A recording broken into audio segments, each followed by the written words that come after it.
আয়াত ৩১ فلما سمعت بمكرهن أرسلت إليهن وأعتدت لهن متكأ وآتت كل واحدة منهن سكينا وقالت اخرج عليهن فلما رأينه أكبرنه وقطعن أيديهن وقلن حاش لله ما هذا بشرا إن هذا إلا ملك كريم।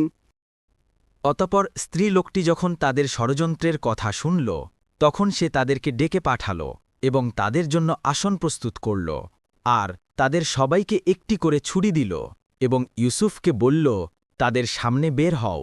অতঃপর তারা যখন তাকে দেখল তখন তারা তার সৌন্দর্যে অভিভূত হল ও নিজেদের হাত কেটে ফেলল এবং তারা বলল, অদ্ভুত, আল্লাহর মাহাত্ম্য!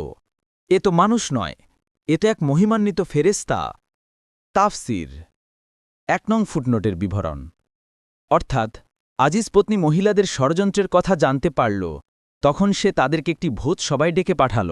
এখানে মহিলাদের কানাঘোষাকে আজিজ পত্নী অর্থাৎ ষড়যন্ত্র বলেছে, অথচ বাহজে তারা কোনো ষড়যন্ত্র করেনি, কিন্তু যেহেতু তারা গোপনে গোপনে কুচ্ছা রচনা করত তাই একে ষড়যন্ত্র বলা হয়েছে।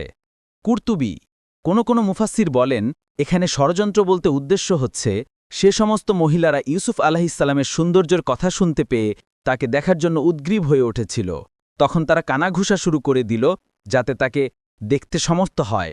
এটাই হচ্ছে তাদের ষড়যন্ত্র। ইবনে কাসির ২ নং ফুটনোটের বিবরণ। মূল শব্দ যা ব্যবহার হয়েছে তার অর্থ দাঁড়ায় তারা তাকে খুব বড় করল, কিন্তু কিসে তাকে বড় করল? মূলত তার সৌন্দর্যই তাকে তাদের দৃষ্টিতে বৃহৎ আকারের প্রতিভাত হল। এই জন্য আয়াতের অর্থ করা হয়েছে তার সৌন্দর্যে তারা অভিভূত হল।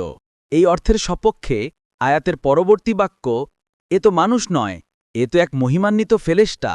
অন্য অর্থ হচ্ছে তার মর্যাদা তাদের কাছে অনেক গুণ বেড়ে গেল, তারা তাকে উচ্চ মর্যাদাশীল মনে করল।